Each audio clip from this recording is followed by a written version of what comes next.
لیکن میں کبھی ان کی بات سننے کی کوشش نہیں کرتا اور اپنا دھیان ادھر ادھر لگائے رکھتا۔ سردیوں کے دن تھے کہ جب صاحب اور میڈم کو اچانک ہی دبئی جانا پڑا، کیونکہ صاحب کے بڑے بھائی جو دبئی میں رہائش پذیر تھے ان کی حالت بہت ہی نازک تھی۔ وہ اپنے آخری وقت میں اپنے بھائی کو ملنا چاہتے تھے۔ انم کے امتحانات سر پر ہونے کی وجہ سے مجبوراً وہ دونوں اپنی اکلوتی بیٹی کو گھر پر ہی چھوڑ گئے۔ صاحب نے جاتے جاتے یہ ذمہ داری مجھے سونپ دی تھی کہ میں انم کو یونیورسٹی لے جانے کا کام پوری ذمہ داری کے ساتھ کروں اور ان کا خیال رکھوں، کیونکہ مجھے صاحب کے ساتھ کام کرتے ہوئے 3 سال ہونے والے تھے، اس لیے وہ لوگ مجھ پر بہت ہی زیادہ بھروسہ کرنے لگے تھے۔ صاحب کو اچھے سے علم تھا کہ میں نے کبھی نظر بھر کر بھی ان کی بیٹی کی طرف نہیں دیکھا اور نہ ہی اس کے ساتھ کبھی ایسی ویسی حرکت کی ہے۔ خیر، صاحب اور میڈم 3 مہینے کے لیے دبئی چلے گئے اور میں ان کے پیچھے پوری ایمانداری کے ساتھ اپنی ذمہ داری نبھانے لگا۔ کچھ ہی عرصے بعد میری چھوٹی بہن نازیہ کی شادی طے پائی تھی، اس لیے مجھے بہت زیادہ پیسوں کی ضرورت تھی۔ میں انم کو یونیورسٹی چھوڑ کر قریب ہی ایک مارکیٹ میں موبائل ریپیئرنگ کی شاپ پر جاتا اور وہاں بیٹھ کر کام سیکھتا تاکہ فارغ وقت میں یہ کام بھی کر سکوں۔ صاحب کے پاس سے 8 بجے میری چھٹی ہو جایا کرتی تھی اور میں چاہتا کہ اس کے آس پاس ریپیئرنگ کی دکان پر بیٹھ کر کام کروں تاکہ جلد از جلد میرے پاس اتنے پیسے جمع ہو جائیں کہ میں اپنی بہن نازیہ کی شادی کے لیے پیسے بھجوا سکوں۔ جتنا عرصہ صاحب موجود نہیں تھے مجھے کام سے جلدی فراغت مل جایا کرتی تھی، کیونکہ انم زیادہ تر گھر میں ہی رہا کرتی تھی، لیکن وہ اکثر ہی مجھے کہتی ہمارے لیے بھی کبھی ٹائم نکال لیا کرو، جسے سن کر میں شرم سے پانی پانی ہو جاتا۔ آخر وہ کیسا ٹائم چاہتی تھی؟ خیر جو بھی تھا، میں نے اپنے آپ کو ثابت قدم رکھا تھا۔ دیکھتے ہی دیکھتے 1.5 مہینے کا عرصہ گزر گیا اور صاحب کے چچا زاد بھائی اپنی زندگی کی بازی ہار گئے۔ اس رات ہی ہمارے پاس انم کا فون آیا کہ اس کی طبیعت کچھ ٹھیک نہیں ہے اور میں اس کے پاس آ جاؤں، شاید انہیں ڈاکٹر کے پاس جانا پڑے۔ انم کی بات سن کر میں پریشان ہو گیا۔ رات کے 1 بجے میرا گھر کے اندر جانا کچھ مناسب نہیں تھا، لیکن بیماری کی حالت میں انم کو اکیلا چھوڑ نہیں سکتا تھا۔ لیکن مجھے یہ تو پتہ نہیں تھا کہ آج میرے ساتھ ہونے کیا والا ہے۔ پوری رات میں ان کے ساتھ ہی رہا اور ان کا اچھے سے خیال رکھتا رہا۔ انہیں شدید قسم کا ٹمپریچر ہو گیا تھا، اس لیے وہ ساری رات ساری غنودگی میں رہی تھی۔ میں پوری رات اس کے پاس بیٹھا رہا۔ شیطان نے 1-2 دفعہ میرا راستہ لیا، لیکن میں اس کے پیچھے نہ بیٹھا۔ نہ جانے کب میری آنکھ لگ گئی اور میں بے سد سو گیا۔ جب صبح میری آنکھ کھلی تو حالت کافی غیر ہو چکی تھی۔ میرے لباس پر عجیب قسم کے نشانات تھے۔ میں نے جلدی سے اپنے آپ کو سنوارا اور انم کو دیکھنے لگا، جو شاید بات میں تھی، اس لیے میں واپس اپنے کمرے میں چلا آیا۔ میرے ذہن میں عجیب سے سوالات آ رہے تھے۔ آخر اس رات ہوا کیا تھا؟ وقت تیزی سے گزرتا رہا۔ اس دن کے بعد سے انم کی طبیعت کچھ زیادہ ہی بگڑنے لگی۔ وہ بہت ہی زیادہ کھوئی کھوئی سی رہنے لگی۔ مجھے لگا کہ شاید وہ اپنے ماں باپ کی جدائی میں پریشان ہو گئی ہیں، لیکن مجھے کیا خبر تھی کہ اصل حقیقت کیا ہے۔ صاحب نے مزید 1 مہینہ اور دبئی میں بچوں کے ساتھ گزارا اور پورے 2 مہینے بعد وہ دونوں گھر واپس آئے تو میں انہیں دیکھ کر بہت خوش ہوا، لیکن اس وقت میرے قدموں تلے سے زمین نکل گئی جب صاحب نے مجھے بلا کر میری عزت کی دھجیاں بکھیر دیں۔ وہ مجھے گندی گالیاں دیتے جا رہے تھے اور برا بھلا کہتے جا رہے تھے۔ مجھے سمجھ نہیں آیا تھا کہ مجھ سے ایسی کون سی غلطی ہو گئی ہے جو صاحب اس قدر غصہ ہیں کہ میری بات تک بھی سننے کو تیار نہیں۔ اور جب مجھے پوری بات پتہ چلی تو ایسا لگا کہ جیسے کسی نے میرے قدموں تلے زمین کھینچ لی ہو۔ انم بی بی نے مجھ پر بھی الزام لگایا تھا کہ میں نے ان کے ساتھ زبردستی کی ہے، اس لیے اب وہ امید سے ہے، اور یہ بات ڈر کے مارے اس نے اپنے ماں باپ کو فون پر نہیں بتائی کہ میں اسے کوئی نقصان نہ پہنچا دوں۔ میں نے حیرت سے انم کو دیکھا جو کمال ڈھٹائی سے جھوٹ پر جھوٹ بول رہی تھی۔ میں تو انم کو بہت ہی سیدھا سادہ اور معصوم سمجھتا تھا، لیکن انہوں نے میرے ہی کردار کو داغدار کر دیا تھا۔ صاحب میری کوئی بات سننے کو راضی نہیں تھے اور انم اپنے جھوٹ سے پیچھے ہٹنے کو تیار نہیں تھی۔ وہ کہہ رہی تھی کہ جس رات اس کی طبیعت ٹھیک نہیں تھی تو اس نے مجھے کمرے میں بلایا تھا۔ اسے لگا کہ شاید اسے ڈاکٹر کی ضرورت ہے، لیکن میں اسپتال لے جانے کی بجائے اس کے ساتھ غلط کام کر بیٹھا۔ صاحب نے پولیس کو بلا کر مجھے جیل میں ڈلوانے کا فیصلہ کیا تھا، لیکن انم نے انہیں روک دیا تھا۔ انم نے اپنے والد کو کہا کہ ایسا کرنے سے اس کی عزت پر آنچ آئے گی۔ انم کے والد نے مجھے نوکری سے نکال دیا۔ اب میرے پاس کرنے کے لیے کوئی کام نہیں تھا اور اتنی جلدی مجھے دوسری نوکری بھی نہیں مل سکتی تھی، جبکہ میری بہن کی شادی بھی سر پر آ گئی تھی۔ میں صاحب کے دیے ہوئے کمرے میں رہتا تھا اور اب میرے پاس رہنے کے لیے بھی کوئی جگہ نہ تھی۔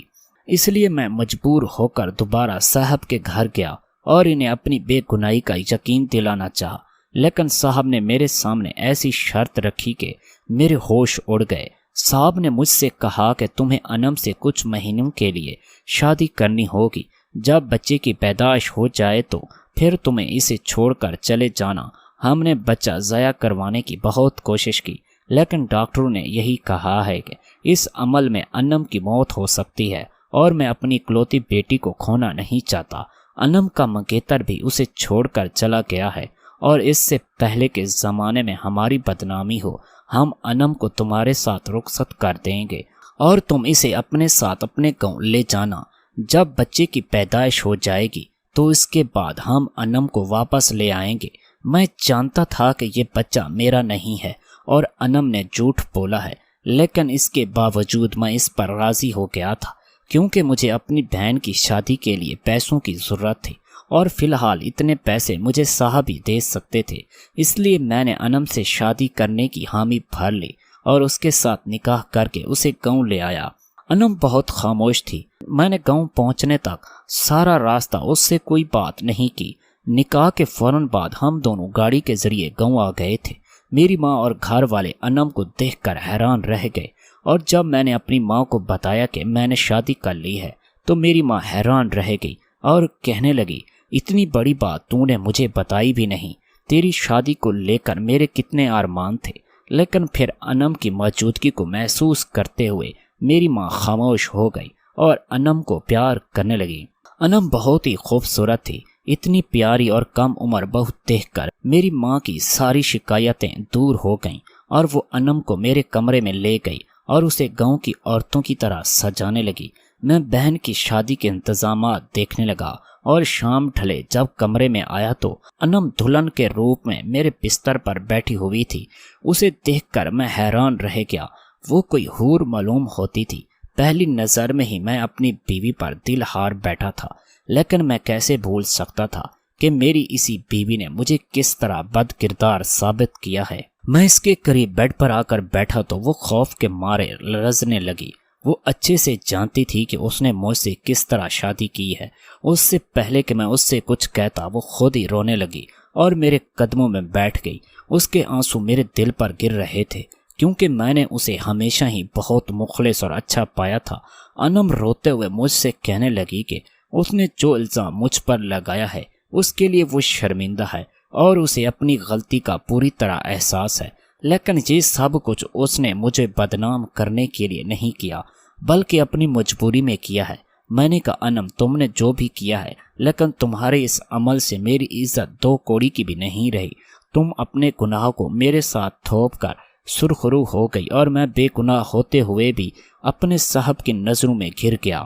میں چاہ کر بھی تمہیں کبھی معاف نہیں کر پاؤں گا، لیکن میں اتنا کم ظرف نہیں ہوں کہ اپنے نکاح میں آئی عورت کے ساتھ کوئی زیادتی کروں۔ اس لیے تم اس کمرے میں آسانی سے رہ سکتی ہو، تمہیں کسی چیز کی کوئی تکلیف نہیں ہوگی، اور جب تم اپنے گناہ کو اس دنیا میں لے آؤ تو یہاں سے جانے پر بھی آزاد ہو جاؤ گی۔ میں خود تمہیں تمہاری اولاد کے ساتھ تمہارے گھر چھوڑ آؤں گا۔ میں انم کو اپنے قدموں سے اٹھا کر بیڈ پر بٹھاتے ہوئے کمرے سے باہر نکلنے لگا۔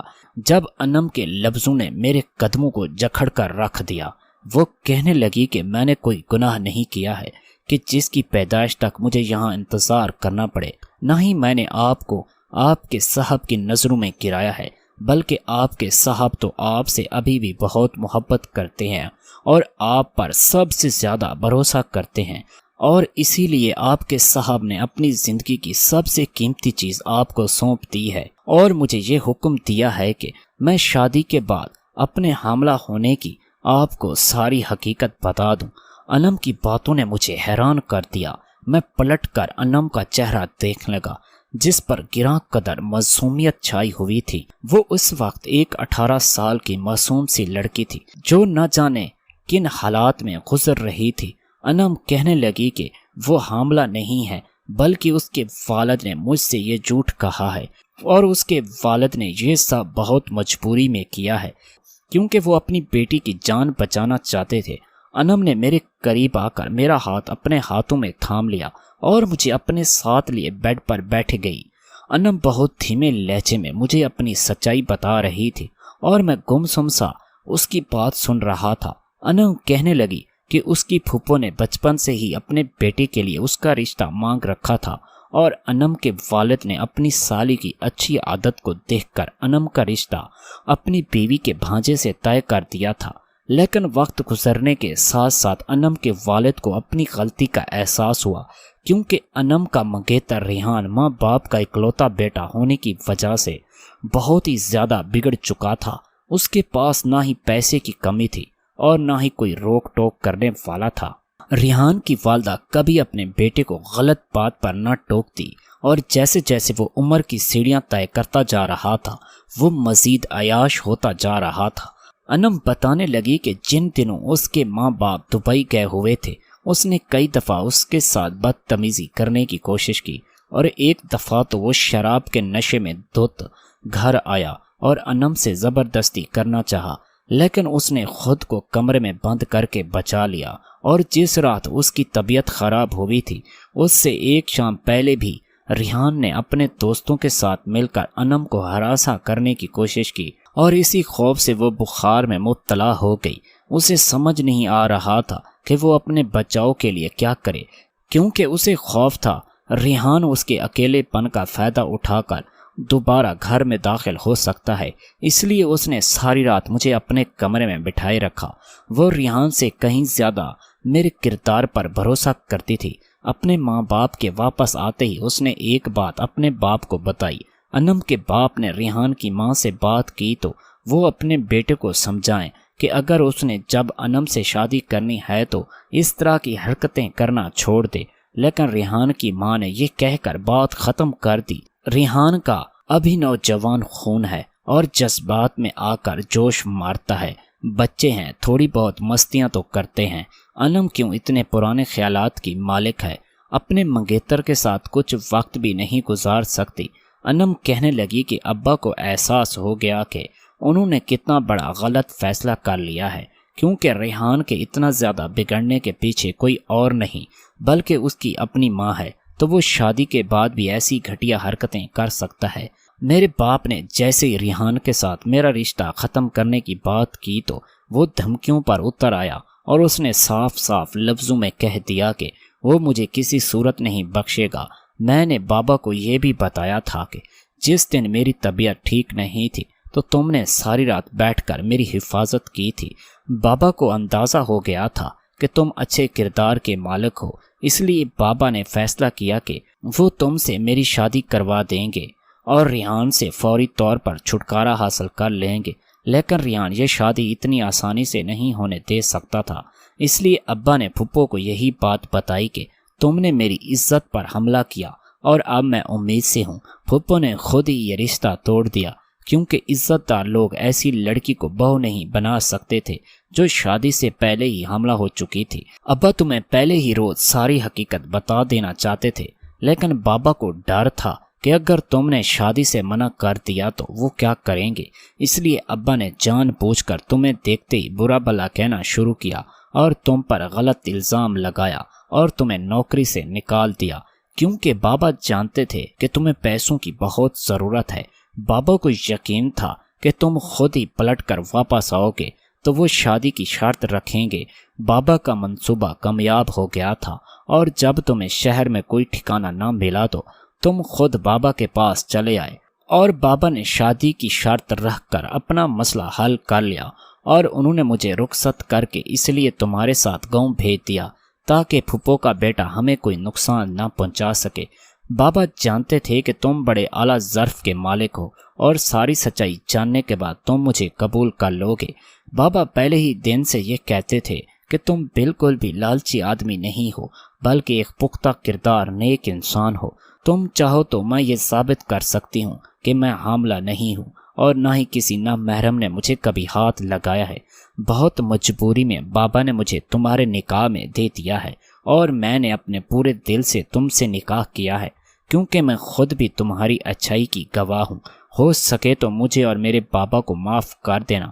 انم کی آنکھوں سے آنسو آنے لگے تھے، اور مجھے ان آنسوؤں میں ایک باپ بیٹی کی بے بسی دکھائی دے رہی تھی۔ میں نے انم کو اپنے سینے سے لگا لیا۔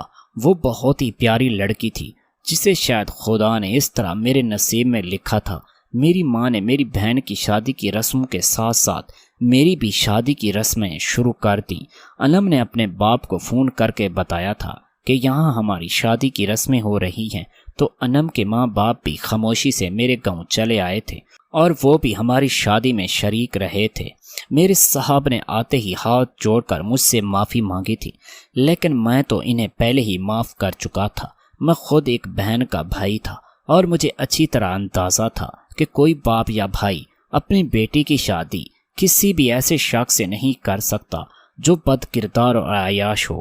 ایک بات جو مجھے اچھی طرح سمجھ آ گئی تھی کہ اپنے بچوں کی قسمت کے فیصلے ان کے بچپن میں نہیں کرنے چاہیے، کیونکہ بڑے ہو کر وہ بچے نہ جانے کس راستے کو اختیار کریں، یا ان کے دل میں کسی کی محبت گھر کر جائے۔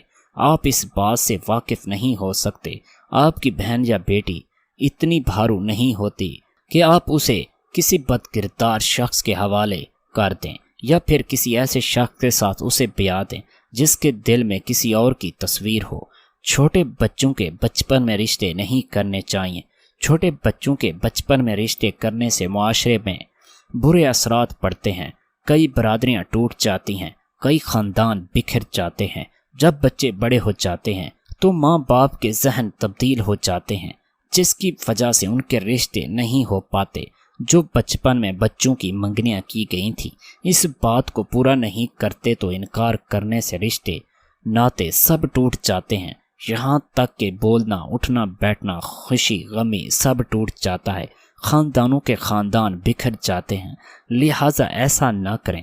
ایسا کرنے سے معاشرے میں برے اثرات پڑتے ہیں، اور آپ کا خاندان بھی ٹوٹ سکتا ہے۔ جب آپ کے بچے بڑے ہو جائیں تو ان کی مرضی کے مطابق ان کے رشتے کریں، اور اپنے خاندان کو مضبوط رکھیں، اور اپنے عزیزوں اور رشتہ داروں کے ساتھ بھی تعلق مضبوط رکھیں۔ یہ نہ ہو کہ آپ بچپن میں رشتے کریں اور اپنے اچھے رشتہ داروں کو کھو دیں۔